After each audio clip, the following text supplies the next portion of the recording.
नमस्कार, जय हिंद, वंदे मातरम। सभी का अभिनंदन है एनडीसी निशुल्क क्लासेस में और स्वागत है आप सभी का। मैं जानता हूं कि बहुत लंबे समय से बहुत लंबे लंबे गैप आ रहे हैं और क्लासेस नहीं हो रही हैं, अच्छी तरह से जानता हूं।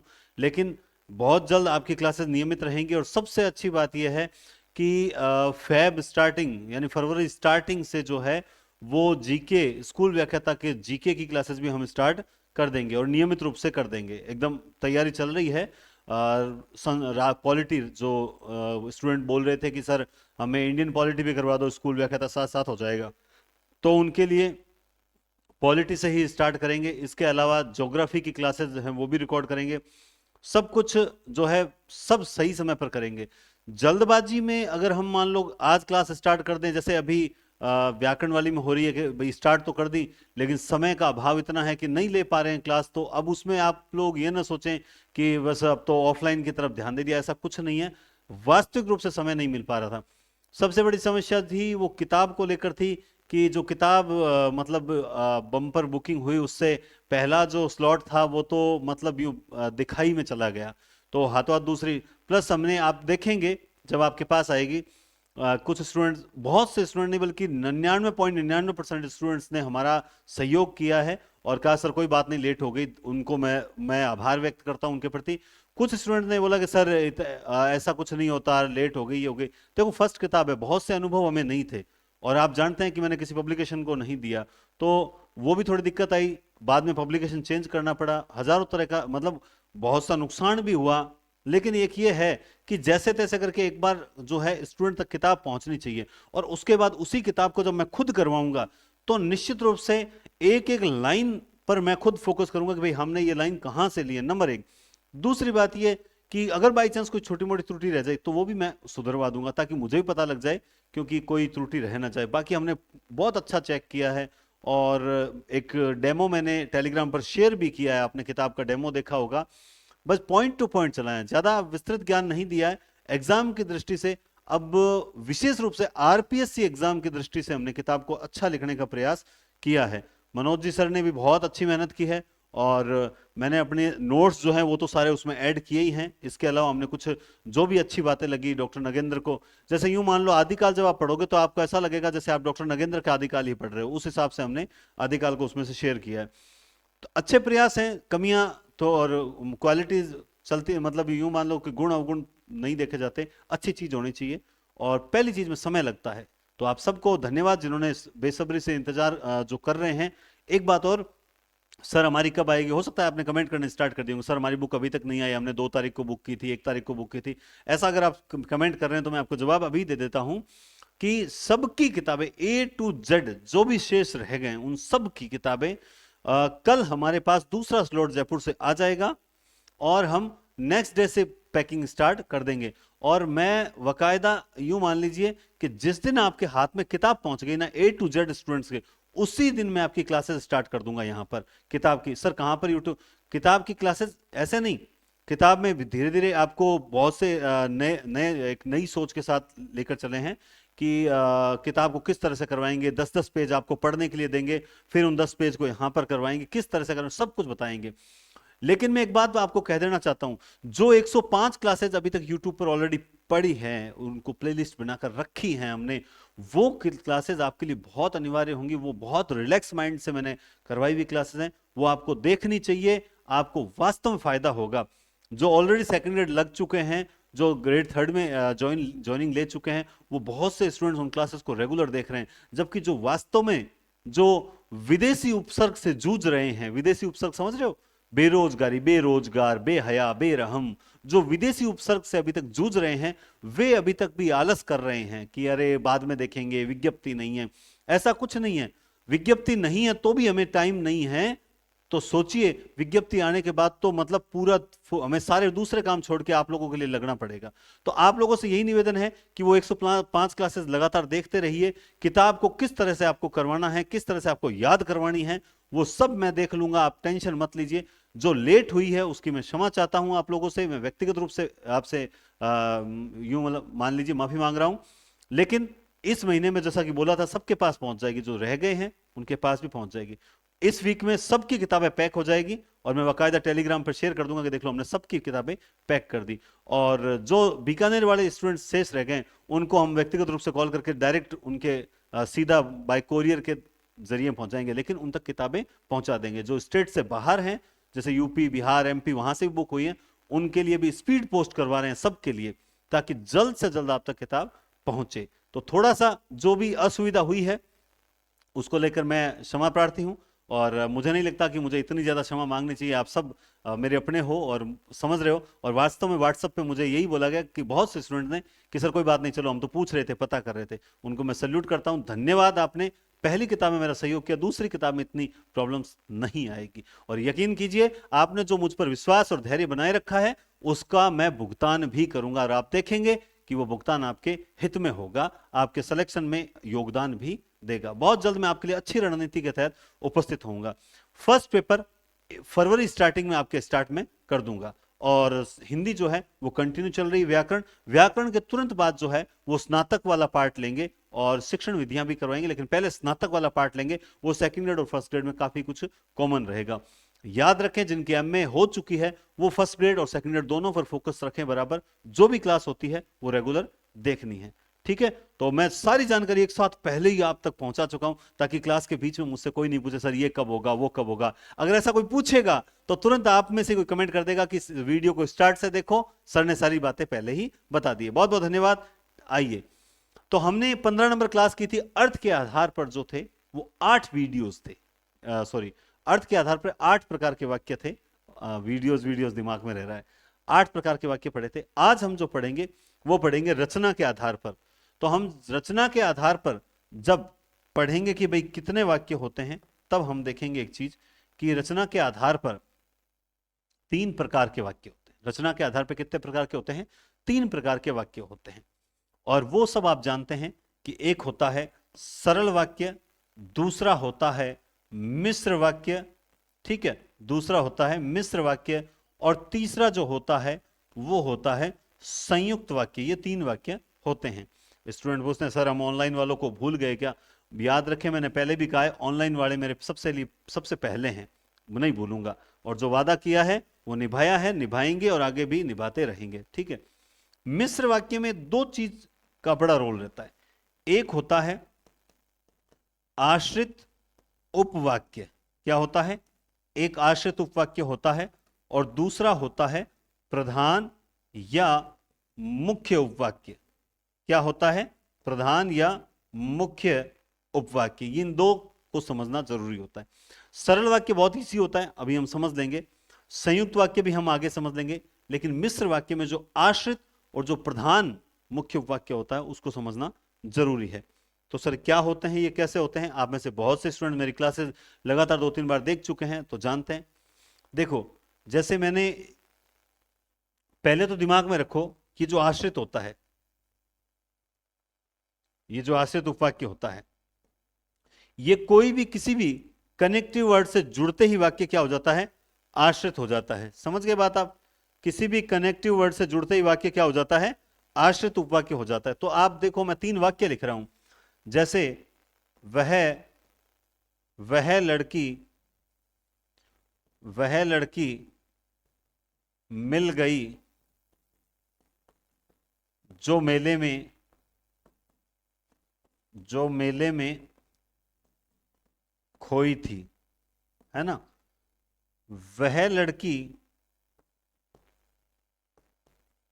जो मेले में खोई थी,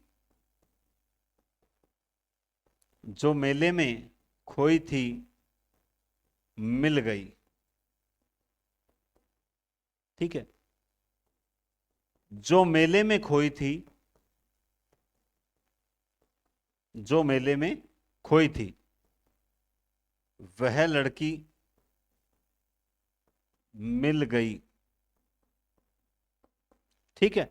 अब इस वाक्य को ध्यान से समझो। देखो यहां पर मैंने कहा कि जब बात करते हैं आश्रित उपवाक्य की कि भाई आश्रित उपवाक्य कौन सा होता है, तो अक्सर स्टूडेंट दिमाग में रखते हैं कि आश्रित जो बाद में आता है वो आश्रित होता है। ऐसा कुछ नहीं होता। जो समानाधिकरण या समुच्चय बोधक अव्यय जिसे बोलते हैं, हालांकि वो तो इसमें आएंगे, जो एक कनेक्टिव वर्ड आएगा, अंग्रेजी से समझिए आप इसे, जो कनेक्टिव वर्ड आएगा उससे जुड़ते ही वाक्य क्या हो जाता है, आश्रित हो जाता है। जैसे अगर हमसे पूछ लिया जाए, ये मिश्र वाक्य के उदाहरण है, तीनों के तीनों मिश्र वाक्य के उदाहरण है, हमसे पूछ लिया जाए इसमें प्रधान या मुख्य उपवाक्य कौन सा है और आश्रित कौन सा है, तो देखो जो कौन सा कहां आया, यहां, तो जो से जुड़ते ही वाक्य क्या हो गया, आश्रित हो गया, है ना। तो जो बाद में आया वो आश्रित है, लेकिन जरूर थोड़ी है हर बार वाक्य बाद में ही आएगा। तो इस वाक्य में देखते हैं, वह लड़की जो, ये देखिए यहां आई, तो फिर इसका मतलब ये क्या हो गया, ये आश्रित हो गया, और वह लड़की मिल गई, ये क्या हो गया, प्रधान या मुख्य उपवाक्य हो गया। फिर यहां पर देखो जो यहां आ गया, तो जो मेले में खोई थी, ये क्या हो गया, ये आश्रित हो गया, ये क्या हो गया, ये आश्रित हो गया। समझ गए बात आप। तो कनेक्टिव वर्ड से जुड़ते ही वाक्य क्या हो जाता है, आश्रित हो जाता है। क्या हो जाता है, आश्रित हो जाता है। और जो जुड़ा हुआ नहीं है वो क्या होता है, प्रधान या मुख्य उपवाक्य होता है। तो ये तो हुई सिंपल सी बात, ठीक है। अब देखो हम पढ़ते हैं सरल या साधारण उपवाक्य। सरल या साधारण उपवाक्य, तो सरल या साधारण उपवाक्य क्या होता है, इसको आप अगर सीधा सीधा मेरे शब्दों में समझो तो मैं आपको यूं मान लो कि जिसमें एक क्रिया हो, क्रिया कितनी हो, केवल एक। अब इसको मैं यूं कह दूं कि जिसमें विधेय जो होता है, वाक्य में उद्देश्य और विधेय दो अंग होते हैं, तो विधेय जो होता है वो सिर्फ एक होता है। विधेय हमेशा कितना होता है, एक ही होता है। जैसे जिन वाक्यों में एक उद्देश्य और एक विधेय होता है, अर्थात एक मुख्य क्रिया हो, उन्हें सरल वाक्य कहते हैं। विधेय एक ही होना चाहिए, ये बहुत इंपॉर्टेंट बात है। विधेय कितने होने चाहिए, एक ही विधेय होना चाहिए। अब कैसे, राधा गाना गा रही है, यहां पे क्रिया क्या है, गा रही है, तो बिल्कुल क्रिया एक है, इसका मतलब ये सरल वाक्य है। सीता और कुसुम खाना खा रही है। अब कुछ लोग क्या करते हैं, ये जो और हैं इसको देखकर सोचते हैं कि अरे ये और आ गया, ये इसका मतलब दो वाक्य हो गए। दो कैसे हो गए, दो वाक्य तो तब होते हैं ना जब उसमें क्रियाएं दो होती। तो यहां पे क्रिया कितनी है, खाना, तो ये लीजिए एक ही है, ये क्रिया कितनी, एक ही है, ठीक है। मोहन ने नहाकर खाना खाया, तो ये क्या है, खाया, क्रिया क्या है, खाया। और खाने, मोहन ने नहाकर खाया, तो सर ये भी पूर्वकालिक आ गई ना। भले ही वो पूर्वकालिक आ गई, पूर्वकालिक आ जाए या फिर जैसे तात्कालिक आ जाए, कोई फर्क नहीं पड़ता। मुख्य क्रिया कितनी है, बोला सर मुख्य क्रिया तो एक ही है। तो जहां मुख्य क्रिया एक है वो सारे क्या हैं, सरल वाक्य हैं। वो क्या हैं, सारे सरल वाक्य हैं। मोहन गेंद खेल रहा है, क्रिया कितनी, एक, यानी विधेय कितना, एक। पानी बरस रहा है, क्रिया कितनी, एक। तो कहने का मतलब ये हुआ, है ना, जैसे अगर चाहे यूं आ जाए, राजेश और श्याम चॉकलेट खाते हैं, तो कोई फर्क नहीं पड़ता, ठीक है। राजेश करता तो एक हुआ, लेकिन राजेश चॉकलेट और बिस्किट, है ना, बिस्किट खाते हैं, तो सर इसमें कर्म दो हो गए। भले ही हो, कोई फर्क नहीं पड़ता, ये और लगने से ये सिर्फ कर्म को जोड़ रहा है। मेन चीज हमें क्या देखनी है कि उद्देश्य वाक्य में जो है वो आपको एक से अधिक नजर आ सकते हैं, मगर जिस हम विधेय की बात कर रहे हैं वो विधेय वाक्य में कितना होता है, एक ही होता है। इसका मतलब ये होता है, विधेय का मतलब होता है मुख्य क्रिया। आप इसको कभी यह ना समझे कि देखो इसमें नहाकर पूर्वकालिक क्रिया आ गई और एक क्रिया खाया आ गई, नहीं। ये तो इस वाक्य को मतलब लगातार जोड़ रही है, तोड़ नहीं रही है नहाकर क्रिया। वो तो बता रही है कि भाई उसने नहाने का काम किया, उसके बाद ये मुख्य कार्य किया। तो मुख्य क्रिया से पहले कोई एक काम और भी संपन्न किया था।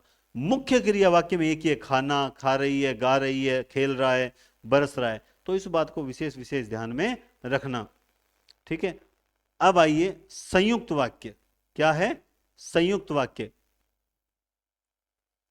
अब देखिए, जहां दो या दो से अधिक उपवाक्य किसी समुच्चय बोधक अव्यय से जुड़े रहते हैं, जहां दो या दो से अधिक उपवाक्य किसी समुच्चय बोधक अव्यय से जुड़े रहते हैं, वे संयुक्त वाक्य कहलाते हैं। समझ के बात आप, जहां दो या दो से अधिक उपवाक्य किसी समुच्चय बोधक अव्यय से जुड़े रहते हैं, वे संयुक्त उपवाक्य कहलाते हैं। ये क्या हुआ, ये हो गया संयुक्त वाक्य, जहां दो या दो से अधिक उपवाक्य किसी समुच्चय बोधक अव्यय। अब सर समुच्चय बोधक अव्यय कौन से होते हैं, लोड नहीं लेना चाहिए माइंड में, सीधा सीधा इतना ही ध्यान रखो, और, वह, या, अथवा, लेकिन, किंतु, परंतु, ताकि, मानो, फलतः, इसलिए, चाहे, मानो, अर्थात, ये जितने भी आते हैं जो शब्दों को वाक्यों को जोड़ते हैं, ये सारे समुच्चय बोधक होते हैं। जैसे ये क्रमशः और, तथा, एवं, किंतु, लेकिन, परंतु, इसलिए, अतः, अन्यथा, वरना, मगर, पर, चाहे, चाहे आदि, ये होते हैं। अब ये क्या कह रहा है, ये उपवाक्य समस्तरीय होते हैं, समस्तरीय होते हैं। क्या होते हैं? समान होते हैं, कोई किसी पर आश्रित नहीं होता। अब इसका मतलब ये क्या कहना चाह रहा है कि जिस प्रकार से मिश्र वाक्य में एक आश्रित होता है और एक प्रधान या मुख्य उपवाक्य होता है, एक प्रधान या मुख्य उपवाक्य पर एक या एक से अधिक आश्रित उपवाक्य हो सकते हैं। ध्यान रखना मैंने लैंग्वेज क्या बोली है, एक प्रधान या मुख्य उपवाक्य पर एक या एक से अधिक आश्रित उपवाक्य हो सकते हैं। तो इसका मतलब ये चीज है कि ये तो मिश्र वाक्य की बात थी, लेकिन संयुक्त वाक्य में क्या होता है, दोनों ही क्या होते हैं, समान स्तरीय होते हैं। दोनों ही क्या होते हैं, समान स्तरीय होते हैं। तो अब समान स्तरीय का मतलब दोनों का बराबर महत्व होता है, कोई किसी पे डिपेंड नहीं है। जैसे मान लो हम इसको लेते हैं सुरेश, ठीक है, और एक हम लेते हैं सीमा, ठीक है। भाई सुरेश पढ़ता है और सीमा खेलती है। अब मान लो किसी माता पिता के दो बच्चे हैं, सुरेश और सीमा, ठीक है। वो अपने बच्चों का बायोडाटा लेने स्कूल जाते हैं, कहेंगे भाई हमारे बच्चों की क्या प्रोग्रेस रिपोर्ट है, तो क्या कहेंगे कि भाई सुरेश तो पढ़ता है, सीमा खेलती है। अब क्या ये है क्या कि भाई सुरेश पढ़ता है इसीलिए सीमा खेलती है, क्या ये इस पर डिपेंड है? क्या नहीं, दोनों की अलग अलग रिपोर्ट बताई, लेकिन दोनों की एक साथ बतानी थी, इसलिए हमने एक क्या कर दिया, एक कनेक्टिव वर्ड जोड़ दिया, और वो जोड़ दिया और। क्या जोड़ दिया? और जोड़ दिया। बस कैलाश मेहनत करता है इसलिए पास होता है, तो यहां पे कैलाश मेहनत करता है इसलिए पास होता है। अब कई स्टूडेंट्स के दिमाग में आता है, सर देखिए वो पास होता है तो वो तो मेहनत करने पे ही डिपेंड है ना, है ना, तो सर ये तो हमें लग रहा है। देखिए याद रखें, कुछ कारण बोधक होते हैं, हम अव्यय टॉपिक करके आए हैं, कुछ विरोध सूचक होते हैं, कुछ समानाधिकरण होते हैं, तो समझ रहे हो बात आप? तो इसलिए ये भले ही आपको इस पर डिपेंड लगे, लेकिन डिपेंड है नहीं। यहां पर आपको क्या चीज करनी पड़ेगी, मैं आपको बताऊंगा अभी, कि देखो अगर इसको मैं मिटा देता हूं, यहां से थोड़ा सा खाली कर देता हूं। हाँ, ये देखो, इसमें यूं आप दिमाग में रखो, अगर किसी वाक्य में इसलिए शब्द आ रहा है तो यकीन माने वो किसका होगा, वो होगा संयुक्त वाक्य। अगर किसी वाक्य में कनेक्टिव वर्ड केवल इसलिए आ रहा है तो वो होगा संयुक्त वाक्य। लेकिन अगर उस इसलिए के साथ में अगर की आ गया, अगर चूंकि आ गया, ठीक है, अगर क्योंकि आ गया, मैं एक बात बता रहा हूं, ठीक है ना, आप यूं मत समझना कि सर इसलिए के साथ क्योंकि नहीं आ सकता है या चूंकि नहीं आ सकता। कहने का मतलब अगर केवल इसलिए आ रहा है तब तो संयुक्त है, लेकिन इसलिए के साथ में अगर वाक्य में कहीं ना कहीं इनमें से कोई आ गया तो फिर ये क्या हो जाते हैं, ये मिश्र वाक्य के उदाहरण हो जाते हैं। तो अब आप पूछेंगे सर ये कैसे हो जाता है, बताना, थोड़ा कोई वाक्य का उदाहरण देना। अभी देंगे, अभी मैं आपको इस टाइप के उदाहरण भी दूंगा। तो पहले आप समझिए, कैलाश मेहनत करता है इसलिए पास होता है। आप चाय लेंगे या कॉफी। अब देखिए यहां कुछ इस वाक्य में स्टूडेंट क्या बोलते हैं, सर यहां पे तो क्रिया एक ही है, यहां पे दूसरी कोई क्रिया नहीं है। देखिए इसमें यह नियम होता है कि जब सेम क्रिया हो, जब सेम क्रिया दो बार प्रयुक्त होने लगे तो हम सिर्फ एक बार ही प्रयुक्त करते हैं। भाई आप चाय लेंगे या कॉफी लेंगे, तो लेंगे लेंगे दो बार आए ना, तो इसलिए हम क्या करते हैं, एक लेते हैं। लेकिन इसके भावार्थ में क्या छिपी है, भाई आप चाय लेंगे या कॉफी लेंगे, यानी लेंगे क्रिया कहीं ना कहीं छुपी हुई है। तो यहां पे ये एक वाक्य हो गया और ये दो वाक्य हो गया, दोनों को हमने क्या कर दिया, विकल्प सूचक कर दिया, विकल्प कि चाय या कॉफी, विकल्प कर दिया, इसलिए हमें या लगाना पड़ा। लेकिन असल में ये दोनों एक दूसरे पर डिपेंड नहीं है ना, ये दो क्या सर, ये तो डिपेंड हो रहा है कि चाय लेंगे तो कॉफी नहीं लेंगे, कॉफी लेंगे तो चाय नहीं लेंगे, लेकिन ये सिर्फ विकल्प सूचक है, इसमें कोई डिपेंडेंसी नहीं है। समझ गए बात आप? अब मैंने देखो इतने सारे वाक्य लिख रखे हैं, तो अब आपको समझने में थोड़ी आसानी होगी, ध्यान से धैर्य से समझना।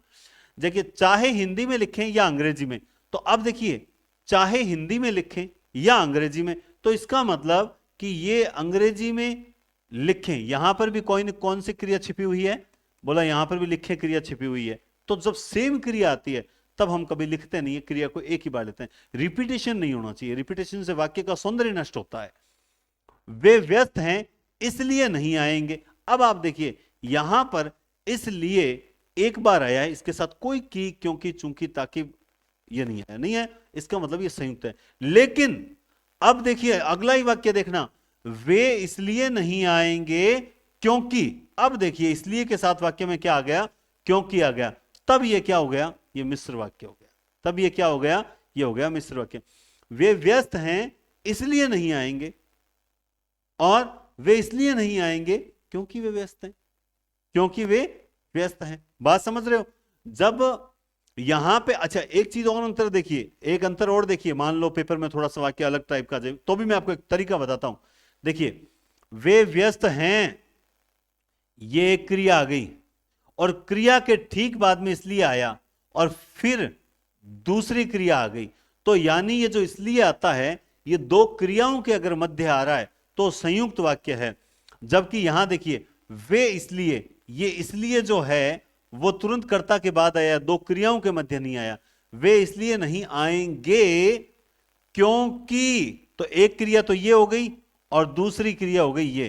तो यहां पे असल में देखा जाए तो इसलिए कनेक्टिव वर्ड के रूप में आया ही नहीं है, बल्कि इसके रूप में तो कौन सा आया है, क्योंकि आया है। तो ये होते हैं सारे मिश्र वाक्य के उदाहरण। तो मैंने आपको बड़ा इजी बता दिया कि अगर केवल किसी वाक्य में इसलिए आया तब तो वो होगा संयुक्त वाक्य, और अगर वाक्य में इसलिए के साथ में की है, ताकि है, चूंकि है ना, या क्योंकि है, ये आ जाए कोई, तब इसका मतलब आप समझ जाना कि ये मिश्र वाक्य का ही उदाहरण है। और आप जानते हैं आज ये क्लास और ये कल की डेट में वाक्य के प्रश्नोत्तर का टेस्ट होगा, तो उस वक्त आपको कुछ अच्छे क्वेश्चन भी मिलेंगे।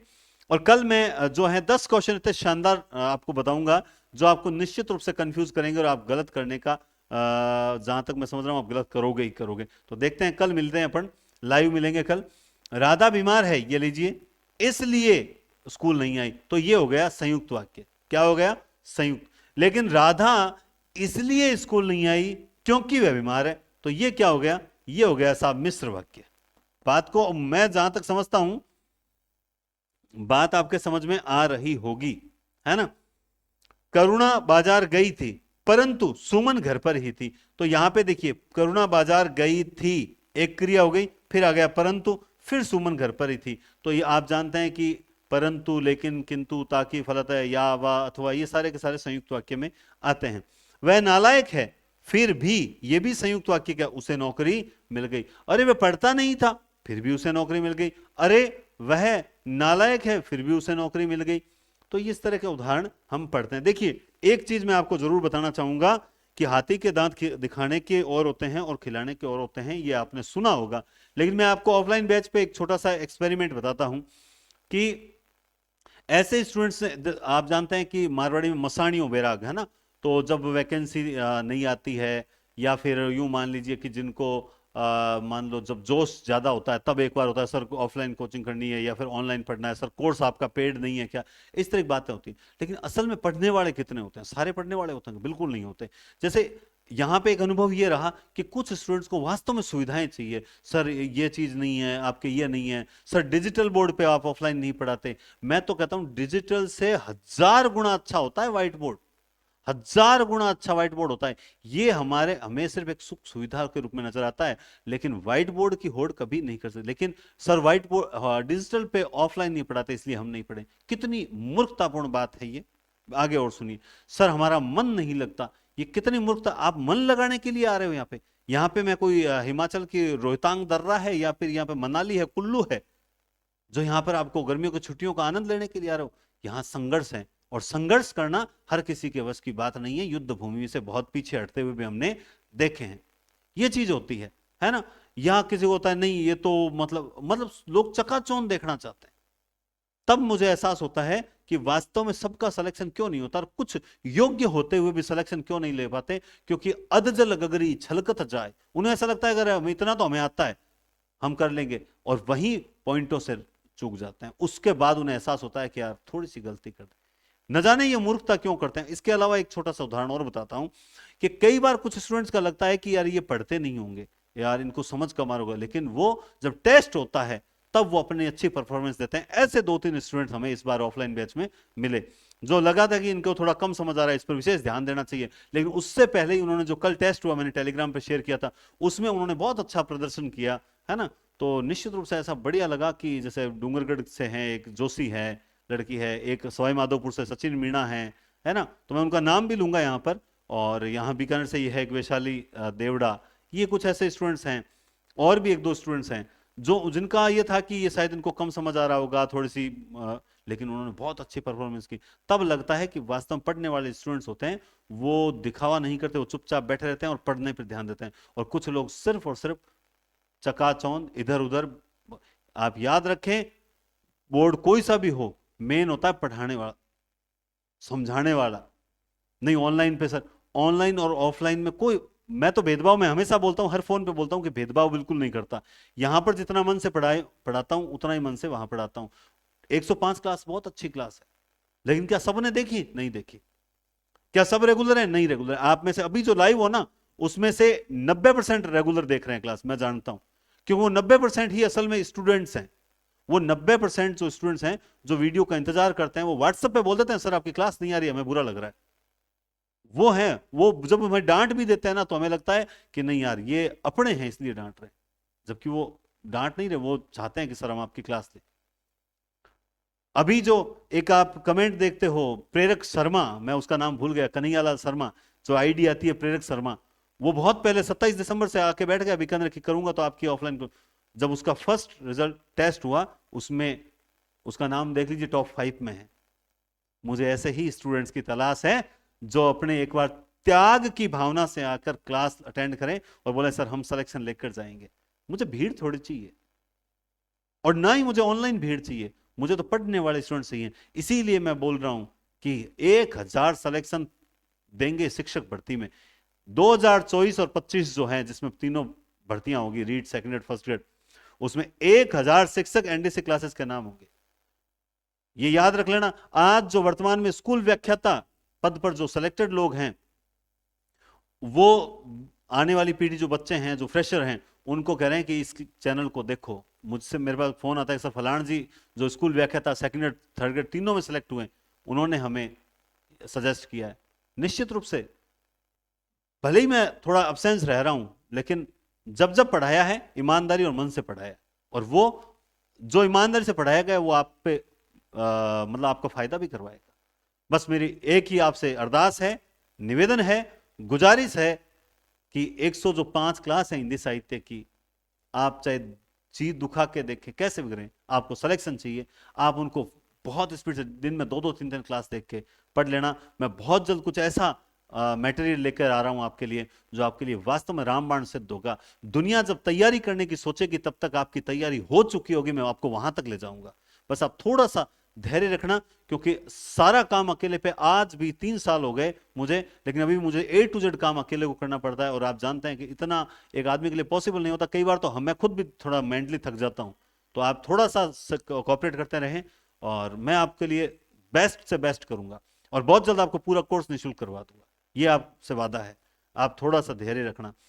चलिए, वह नालायक है फिर भी उसे नौकरी मिल गई, लेकिन एनडीसी क्लासेस का हर स्टूडेंट लायक है, इसलिए उसे नौकरी मिली। तो मैंने यहां पर इसलिए का प्रयोग किया है। ध्यानपूर्वक सुनो, अन्यथा पाठ समझ में नहीं आएगा। मेरी बातों को ध्यानपूर्वक सुनो, गुणो, अन्यथा सिलेक्शन से वंचित रह जाओगे। इसलिए ध्यान से सुनना, आपको निश्चित रूप से फायदा होगा ही होगा। मिश्र वाक्य आइए। तो अब देखिए, हमने सरल वाक्य में क्या पढ़ा? गुरुजी कुछ नहीं पढ़ा, आपने तो एक लाइन में खत्म ही कर दिया सरल वाक्य कि पीछे क्रिया मुख्य एक ही होनी चाहिए, बात ही खत्म। क्यों मैं आपको संस्कृत में ले जाकर, मतलब संस्कृत में तो वाक्य होता ही नहीं है, खैर कहां से ले जाऊं संस्कृत में आपको। लेकिन जैसे संधि में हम संस्कृत की बातें कर लेते हैं कई बार, और संधि में संस्कृत की बातें करनी अच्छा भी रहता है, बहुत से सॉल्यूशन हो जाते हैं। तो मेन चीज ये है कि वाक्य जो है एक लाइन में खत्म, सरल वाक्य, मुख्य क्रिया एक ही होनी चाहिए पीछे, बस खत्म, उसके अलावा कुछ नहीं है। संयुक्त वाक्य में इतना ही ध्यान रखना है, और वह, या, अथवा, लेकिन, किंतु, परंतु, ताकि, मानो, अतः, फलतः, इसलिए, अर्थात, चाहे, जो, मानो, फिर भी, ये सारे के सारे कनेक्टिव वर्ड जो एकदम बिल्कुल अलग हैं। और कैसे अलग हैं, अभी आप मिश्र वाक्य देखेंगे, क्योंकि मिश्र वाक्य वाले जो हैं वो और भी अलग है। अभी देखिए, तो वह वाक्य जिसमें एक प्रधान अथवा मुख्य उपवाक्य होता है तथा एक या एक से अधिक आश्रित उपवाक्य होते हैं, मुख्य उपवाक्य से जुड़े रहते हैं, मिश्र वाक्य कहलाते हैं। मिश्र वाक्य कहलाते हैं। सभी विद्यार्थी जानते हैं कि महाराणा प्रताप बड़े पराक्रमी थे, है ना। अगर वो भी ये कह देते कि हैं पहाड़ों में, जंगलों में रहना, मेरे को नींद नहीं आती, मच्छर काटते हैं, यहां तो मेरा मन नहीं लग रहा है, तो ये मेवाड़ का जो नाम आज आप गर्व से लेते हो, और जिस राजस्थान का नाम आप गर्व से लेते हो, वो गर्व से नहीं ले पाते, है ना। संघर्ष हर किसी के वश की बात नहीं है, इस बात को दिमाग में रख लेना। लोग सिर्फ आपको ऊंचाई पे चढ़ते देखते हैं, लेकिन आपका संघर्ष नहीं देखते हैं, याद रखना। इसलिए हम तो बात करते हैं की पे, कि यहां पे की से जुड़ते ही वाक्य क्या हो गया, आश्रित हो गया। सभी विद्यार्थी जानते हैं कि महाराणा प्रताप, ये हो गया, तो इसके पीछे जो जुड़ा हुआ है वो आश्रित।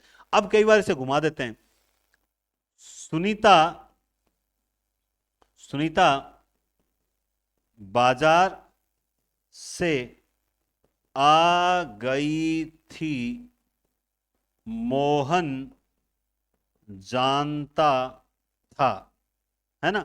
अब ये वाक्य दे दिया, मोहन जानता था।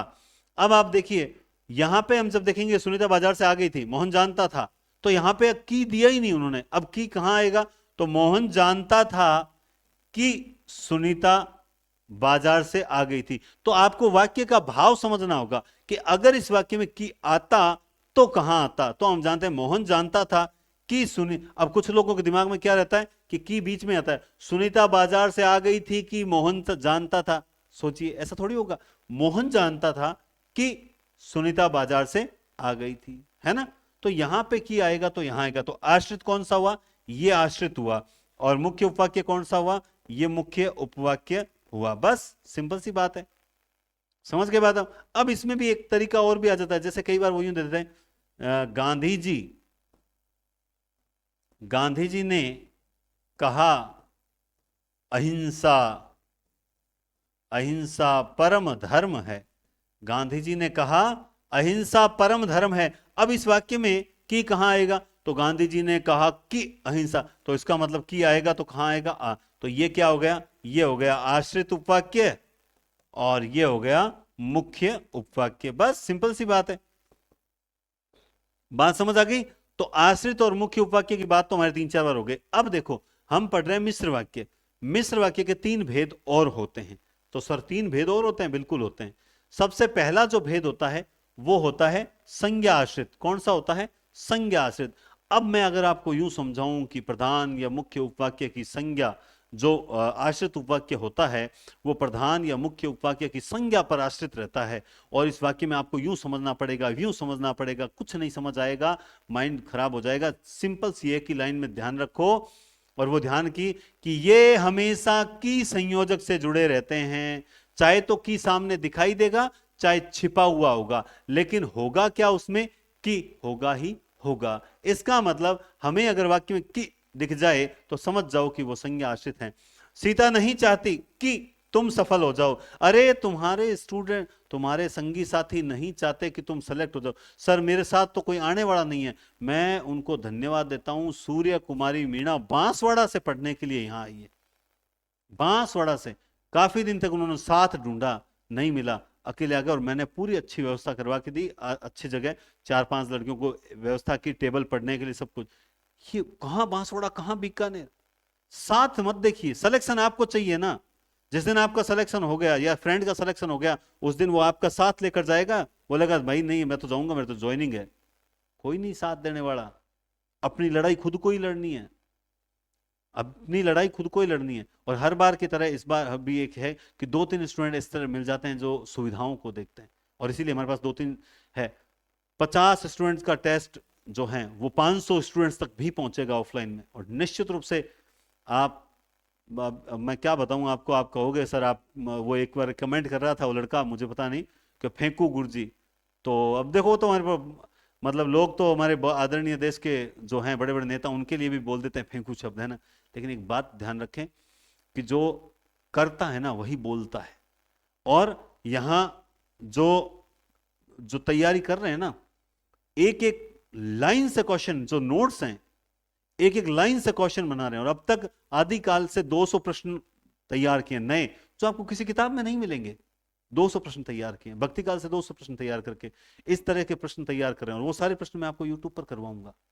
क्या करूंगा मैं, यूट्यूब पर करवाऊंगा। क्यों, मुझे क्या जरूरत पड़ी, जरूरत यह पड़ी क्योंकि मेरा सपना है बड़ा, 1000+ सिलेक्शन का। मैं जानता हूं मैं एब्सेंट रह रहा हूं, क्लासेस नियमित नहीं दे पा रहा, लेकिन मैं दूंगा, अच्छी क्लासेस दूंगा, और बकायदा कुछ ऐसा कंटेंट लूंगा कि वो कहते हैं ना कि एग्जामिनर भी सोच में पड़ जाए कि क्वेश्चन दूं तो कहां से दूं।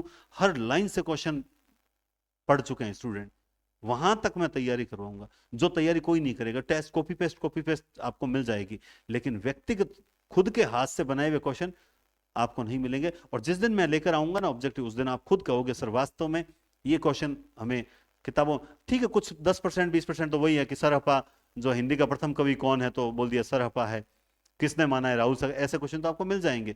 लेकिन कुछ बहुत से ऐसे क्वेश्चन होंगे जो आपको किसी किताबों में नहीं मिलेंगे। तो मेहनत तो कर रहे हैं साहब, थोड़ा टाइम लगेगा लेकिन आपको बेस्ट देंगे, है ना। अभी तक भी यही है कि अगर कोई पढ़ने का इच्छुक हो, जैसे बाड़मेर से और गंगानगर से 2-3 कॉल आ रखे हैं, कुछ पेंडिंग जो हैं अभी तक की, सर हम थोड़ा लेट हैं लेकिन हम आएंगे जरूर, उनसे भी मेरा यही कहना है कि समय पर पहुंचकर अपना बैच ज्वाइन करें, ज़्यादा लेट मत करें क्योंकि सीट हमारे पास इतनी ही है ना। एक सीट खाली हुई है, वो मैडम चले गए तो उनकी जगह एक सीट खाली है, तो कोई अगर आना चाहे तो उनका स्वागत है। चलिए, गांधी जी ने कहा कि अहिंसा परम धर्म है, तो तो मैंने आपको जब बोल ही दिया कि की से जुड़ते ही वाक्य क्या हो जाता है, आश्रित हो जाता है। वह दिल्ली जा रहा है, मोहन जानता था, तो सिंपल सी बात है, मोहन जानता था कि वह दिल्ली जा रहा है। अब आप कहीं नहीं अटकोगे कि वाक्य सरल वाक्य जो संज्ञा आश्रित वाक्य होते हैं वो कैसे होते हैं, क्या नहीं अटकोगे, आपके दिमाग में की चलेगा कि की से जुड़ गया कि हाँ ये संज्ञा आश्रित है। अब फिर भी स्टूडेंट अगर गलत कर देता है तो उसके पीछे रीजन एक ही है कि उसने क्वेश्चन ध्यान से नहीं पढ़ा। इसीलिए मैं हर टॉपिक के बाद ऑब्जेक्टिव टेस्ट लेता हूं, और कल आपका ऑब्जेक्टिव टेस्ट है। विशेषण उपवाक्य, जो आश्रित उपवाक्य प्रधान या मुख्य उपवाक्य की किसी संज्ञा या सर्वनाम की विशेषता पर निर्भर करता है। समझ आएगा क्या? नहीं आएगा। सिंपल सा, चलिए, जो वाक्य जो जिसे जिसने, अब मैं आपको सिर्फ ये एक ही कहूंगा। बोला क्यों सर? जो से जिसे बना, जो से जिसने बना, जो से जिन्होंने बना, जो से जिनका बना, जो से जिसको बना, जो से जिसका बना, यानी ये सारे किससे बने? जो। यानी कोई भी वाक्य जो, जिसे, जिसने, जिन्होंने, जिनका, जिसको, जिसका, जिनसे, इनसे अगर कोई जुड़ा हुआ है वो क्या है? विशेषण आश्रित उपवाक्य है। अब देखिए, जो की है वो संयुक्त वाक्य में नहीं आता, जो, जिसे, जिसने, ये कभी उसमें नहीं आता, ये बिल्कुल अलग हो गया ना। अब देखिए, जो विद्वान होता है उसका सर्वत्र आदर होता है। अब मैं आपसे पूछूंगा इसमें आश्रित उपवाक्य कौन सा है, तो आप तुरंत कहोगे कि सर ये आश्रित है। बोला कैसे आश्रित है? तो आप में से सैकड़ों जवाब आएंगे कि सर जो से जुड़ते ही वाक्य आश्रित हो गया। तो फिर ये कौन सा है? तो बोलो सर ये जो है आपका मुख्य उपवाक्य है। कौन सा है ये मुख्य उपवाक्य है ना। अगला देखिए, जिसने बच्चे को बचाया, जिसने बच्चे को बचाया उसे इनाम मिलेगा। तो फिर से जिसने से जुड़ गया, तो जुड़ते ही वाक्य क्या हो गया? आश्रित हो गया। और है कौन सा? विशेषण आश्रित उपवाक्य। ये जो लिख रखा है तो याद ध्यान रखें, विशेषण आश्रित उपवाक्य है, ठीक है ना, विशेषण आश्रित उपवाक्य है, ठीक है। उसके बाद मैंने वैसा ही किया जैसा आपने बताया था। तो अब देखिए यहां मैंने वैसा, ये जैसा, तो जैसा यहां आया तो अब की बार ये आश्रित हो गया, ये आश्रित, और ये क्या हो गया? ये हो गया मुख्य उपवाक्य। ये कैसा हो गया? मुख्य उपवाक्य। किसी चीज को सरल तरीके से आप तक पहुंचाने का कार्य जो है वो मैं कर रहा हूं, और आपको ईमानदारी से अगर आप मेहनत करोगे तो आपको आपके टॉपिक गलत नहीं होंगे, ये मेरा वादा है। जो लोग झूठ बोलते हैं वे मुझे पसंद नहीं है। तो यहां पे जो से जुड़ते ही वाक्य क्या हो गया? आश्रित हो गया। और ये क्या हो गया? ये हो गया मुख्य उपवाक्य। ये क्या हो गया? मुख्य उपवाक्य। और ये क्या हो गया? आश्रित। यानी जो, जिसे, जिसने, जिन्होंने, है ना। ये मेरे वे अंकल हैं जिन्होंने मुझे घड़ी गिफ्ट की थी। ये मेरे वे अंकल हैं जिन्होंने मुझे घड़ी गिफ्ट की थी। तो यहां पे जिन्होंने से जुड़ते ही वाक्य क्या हो गया? आश्रित हो गया। जैसे ये वो मेरा भाई है जिसने नीली कमीज पहनी है। जिसने, तो जिसने नीली कमीज पहनी, ये आश्रित हो गया। और वो मेरा भाई है, ये मुख्य उपवाक्य हो गया। बस, मतलब जिसके दिमाग में ये चीज चल गई ना, वो फिर कभी गलत नहीं हो सकता, ठीक है। आइए, अब होता है तीसरा भेद, क्रिया विशेषण आश्रित उपवाक्य। क्रिया विशेषण आश्रित उपवाक्य। अब जैसे यहां पे कई बार स्टूडेंट मुझे भेज देते हैं कि सर ये जो आप बोल रहे हो मिश्र वाक्य 3 प्रकार के होते हैं। सर ये मिश्र वाक्य थोड़ी होता है, ये जो भेद होते हैं ये तो आश्रित उपवाक्य के होते हैं। बिल्कुल सही बात बोलते हैं। ये क्या होता है, ये मतलब गलतियां हैं किताबों में। अब आप बोलो सर नहीं, किताबों में आपकी गलती हो सकता है, हमसे भी गलती हुई। मैं आपको बताता हूं, आपसे एक प्रश्न पूछूंगा, तुरंत कमेंट में आंसर देना। मैं आपसे एक प्रश्न पूछूंगा कि भक्ति काल का नामकरण स्वर्ण काल किसने किया? भक्ति काल का नामकरण, जब भक्ति काल का नामकरण पढ़ते हैं कि भाई फलाने व्यक्ति ने भक्ति काल को ये कहकर पुकारा है, उसने ये कहकर पुकारा है, तो आपसे एक प्रश्न पूछूंगा कि भक्ति काल का नामकरण स्वर्ण काल किसने किया है? तो आप में से बहुत से आंसर होंगे, वो आ चुके होंगे अब तक, कि सर जॉर्ज अब्राहम ग्रियर्सन ने भक्ति काल को स्वर्ण काल कहा है। तो मैं आपसे पूछूंगा, क्या वो भक्ति काल का नामकरण किया है क्या? आप यही सोचें, वो भक्ति काल का नामकरण नहीं है, भक्ति काल का नामकरण नहीं है। अगर भक्ति काल का नामकरण होता तो ग्रियर्सन ने हर जगह ये बोला है क्या कि स्वर्ण काल का समय इतने से इतने शताब्दी है, स्वर्णकालीन कवि, स्वर्णकालीन साहित्य, ऐसा बोला है? नहीं बोला है, नहीं बोला है ना, तो वो नामकरण थोड़ी है। भक्ति काल को जो है मिश्र बंधुओं ने माध्यमिक काल कहा, गणपति चंद्रगुप्त ने पूर्व मध्य काल कहा, और बाकी सब ने क्या कह दिया? भक्ति काल कह दिया। और सबसे पहले भक्ति काल किसने कहा? रामचंद्र शुक्ल ने कहा था। तो सिंपल सी बात है, ये दो तीन ही नामकरण है। बाकी हजारी प्रसाद द्विवेदी ने लोक जागरण कहा है, रामनिवास शर्मा ने लोक जागरण काल कहा है ना। ये सारी चीजें कहां से आई? ये सारी चीजें उनकी विशेषताएं हैं, उस काल की कुछ ऐसी बातें हैं जिनके आधार पर उसको स्वर्ण काल कह दिया। उच्च कोटि का साहित्य है, सामाजिक चेतना, आध्यात्मिकता से पूर्ण चेतना के कारण उसे वो स्वर्ण काल कहकर पुकारा है। लेकिन वो नामकरण नहीं है, उसकी विशेषता के आधार पर उसे गोल्डन समय में डाला है कि भाई ये समय गोल्डन एज है साहित्य की दुनिया में। समझ रहे बात आप? इसलिए है, वो नामकरण नहीं है। लेकिन हम पढ़ते जा रहे हैं। अब मैं आपसे एक अगला प्रश्न फिर पूछूंगा, ध्यान से उत्तर दीजिएगा। आप में से कितने, मैं देखूंगा आपका कमेंट, ये देखूंगा अभी। पहले तो मैंने बता दूं, जिनको किताबों की सूचना मैंने दे दी है स्टार्ट में वीडियो के, कि बहुत सबकी किताबें 2 दिन में के अंदर अंदर पैक होकर अब यहाँ से डिस्पैच कर देंगे।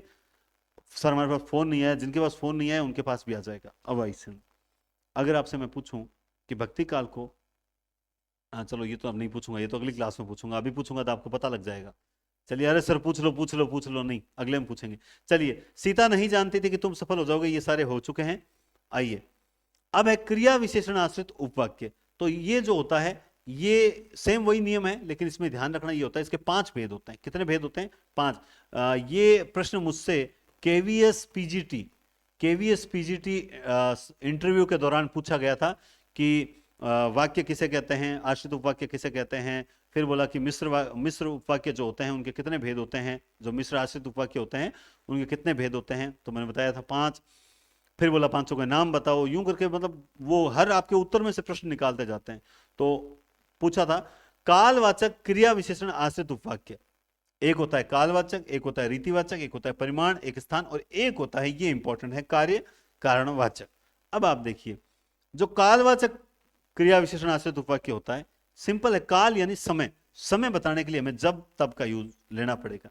जब तुम सो रहे थे तब वह पढ़ रहा था, इसीलिए आज वो नौकरी में है और तुम लोग अभी तक भी विदेशी उपसर्ग से जूझ रहे हो, है ना, बेरोजगार, विदेशी उपसर्ग से जूझ रहे हो। जब तुम टीवी देख रहे थे तब मैं अखबार पढ़ रहा था। जब तुम आनंद में जीवन व्यतीत कर रहे थे तब वो संघर्षों के पालने में झूल रहा था, है ना। समय, समय आपको ऐसा तमाचा मारता है, जब आप समय का सदुपयोग नहीं करते तो वो तमाचा बड़ा खतरनाक मारता है। इसीलिए बोल रहा हूं, अभी तक भी सचेत हो, वैकेंसी 100% आएगी और समय नहीं देगी ज्यादा पेपर में।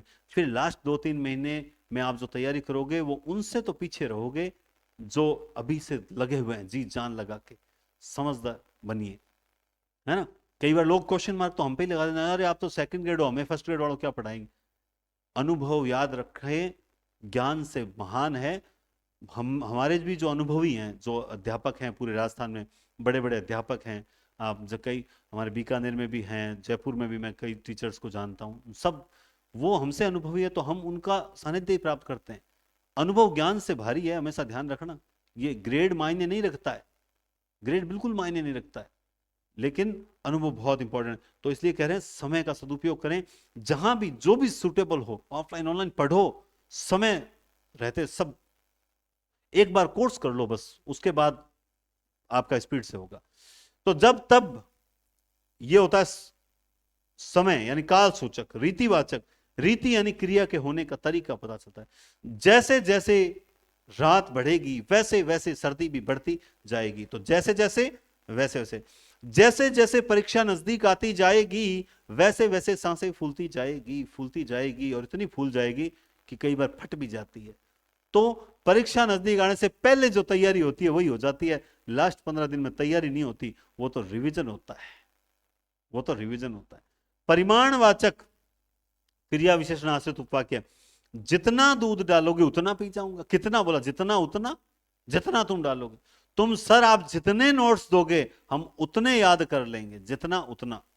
हाँ, अब आप में से शायद एक क्वेश्चन किया होगा कईयों ने, सर आपने कहा था कि ऑनलाइन वालों की टेस्ट सीरीज में शेड्यूल, जो हमने टेस्ट सीरीज ले रखी है आपकी, उसमें सर आपने वो लास्ट में 4-5 संपूर्ण आधारित वाले टेस्ट डाले ही नहीं थे सर, दोबारा स्टार्ट करो। बिल्कुल, मैं बता दूं आपको, विद इन नेक्स्ट वीक, बुधवार, आज बुधवार है, अगले बुधवार से पहले पहले आपको शेड्यूल मिल जाएगा। और हिंदी पॉइंट पर जिसने भी सेकंड ग्रेड, फर्स्ट ग्रेड या संपूर्ण पाठ्यक्रम वाली टेस्ट सीरीज ले रखी है, उनकी नई टेस्ट सीरीज स्टार्ट करने जा रहा हूं। नए क्वेश्चन होंगे, जो भी ऑफलाइन के अंदर क्वेश्चन होंगे वो क्वेश्चन आपको उनमें से काफी कुछ क्वेश्चन मिलेंगे, और शानदार तरीके से समय पर जो भी टेस्ट है आपका बिल्कुल समय पर होगा और अच्छे से टेस्ट होगा। तो आप तैयारी करना स्टार्ट कर दीजिए। आपको अब बहुत जल्द मैं शेड्यूल देने वाला हूं, संडे से पहले पहले आपको शेड्यूल दे दूंगा। वैसे तैयार तो मैं कल ही करवा लूंगा, लेकिन संडे से पहले आपको टेस्ट शेड्यूल दे दूंगा। अच्छा, ठीक है। परिमाणवाचक क्रिया विशेषण आश्रित उपवाक्य, जितना उतना। स्थानवाचक, जहां तुम रहते हो वहां कभी मंदिर हुआ करता, जहां तुम रहते हो वहां कभी विद्यालय हुआ करता था। तो जहां वहां, स्थान संबंधी। कार्य कारणवाचक, इसमें आता है यदि तो, है ना, यदि तो। जैसे वो इसलिए क्योंकि आता ना, इसलिए क्योंकि वगैरह, वो सारे इसी में आ जाते हैं कार्य कारण में, ठीक है, और तो कहीं आते नहीं, वो यहीं आ जाते हैं। यदि तुम समय रहते मेहनत करते तो अवश्य सफल होते। यदि वर्षा अच्छी होती तो फसल भी अच्छी होती। यदि तुम समय पर मेरी बात को समझ जाते, तैयारी शुरू कर देते, तो आज तुम टॉप 10 में होते। यदि तो कार्य कारणवाचक, कार्य कारण पर डिपेंड करेगा, याद रखें। तो इस तरह से ये 5 भेद होते हैं: काल, रीति, स्थान, परिमाण और कार्य कारणवाचक। जब तब, जहां वहां, जैसे जैसे, वैसे वैसे, जितना उतना और यदि तो, ये 5 होते हैं क्रिया विशेषण आश्रित उपवाक्य। ठीक है, आइए कुछ वाक्य देखते हैं जिनसे समझते हैं। जब पानी बरस रहा था तब मैं घर के अंदर पढ़ रहा था। क्या बात है, इधर पानी बरस रहा है फिर भी पढ़ रहा है, इसका सिलेक्शन पक्का है। तो यहां पे कौन सा हुआ? बोला सर यहां तो हो गया कालवाचक।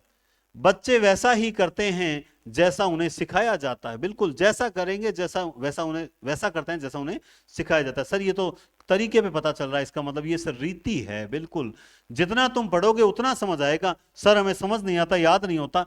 बार बार पढ़ो, बार बार पढ़ो। घोड़ो अड़े पान सड़े, विद्या बिसर जाए, रोटो जड़े अंगार में, कहो चेला कणवाए। विद्या फेरा न था, रिवीजन मांगती है।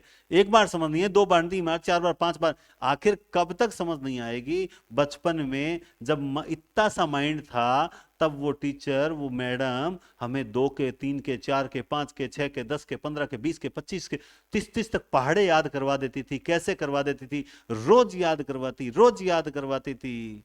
रोज 8वें कालांश के अंदर 2 एकम 2, 2 दूनी 4 बोलाते थे। इसीलिए तो वो सब याद हो गया ना।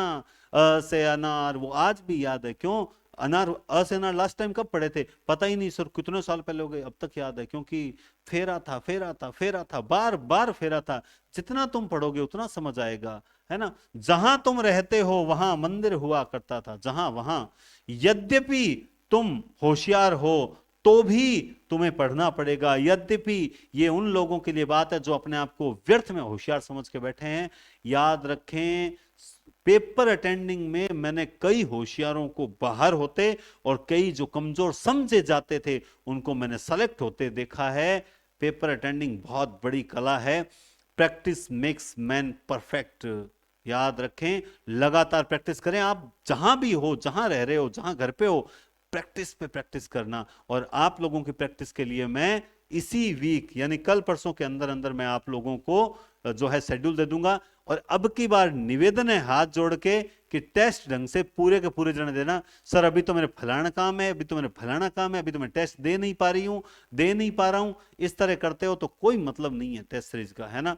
फिर कोई मतलब नहीं। इसीलिए हम लोगों को ऑफलाइन लगाना पड़ता है, वरना अगर तुम लोग ऑनलाइन पढ़ो ना तो ऑफलाइन लगाने की नौबत ही नहीं आए। आप इस चीज को समझते नहीं हो, इसीलिए हम जानते हैं। और इसीलिए कुछ स्टूडेंट कहते हैं कि ऑनलाइन पढ़ा नहीं जाता, इसलिए वो ऑफलाइन आते हैं। बस, और कोई कारण नहीं है, दोनों में अंतर ये।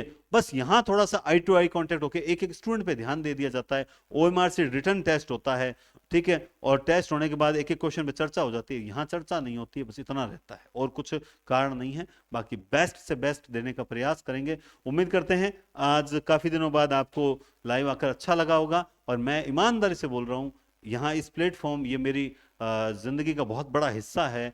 मैं आप लोगों के लिए, मैं अगर लाइव नहीं भी आ रहा हूं ना, तो भी प्रयास आप लोगों के लिए कर रहा हूं, और आप रोज टेलीग्राम में अपडेट वगैरह देखते रहते हैं। मैं बहुत जल्द लाइव आऊंगा, बहुत जल्द अच्छा कंटेंट लेकर आऊंगा। और खैर मैं अब तो एक बार लाइव आना स्टार्ट हो गया हूं। कल मैं वाक्य का टेस्ट लेकर आऊंगा, तो कल सभी लाइव एक साथ रहने का प्रयास करें। मैंने पहले भी बोल रखा है कि टेस्ट जिस दिन हो उस दिन आप जरूर लाइव रहें। बहुत बहुत धन्यवाद, टेक केयर और शुभ रात्रि। एक बार फिर से मैं उन सभी को धन्यवाद देता हूं जिन्होंने बुक्स लेट हुई उसके धैर्य बनाए रखा। बहुत जल्द अब तो आप तक पहुंचने वाली है, विद इन डेज के अंदर। तो धन्यवाद, थैंक यू सो मच, और मिलते हैं कल शाम 8:30 बजे। बहुत बहुत धन्यवाद।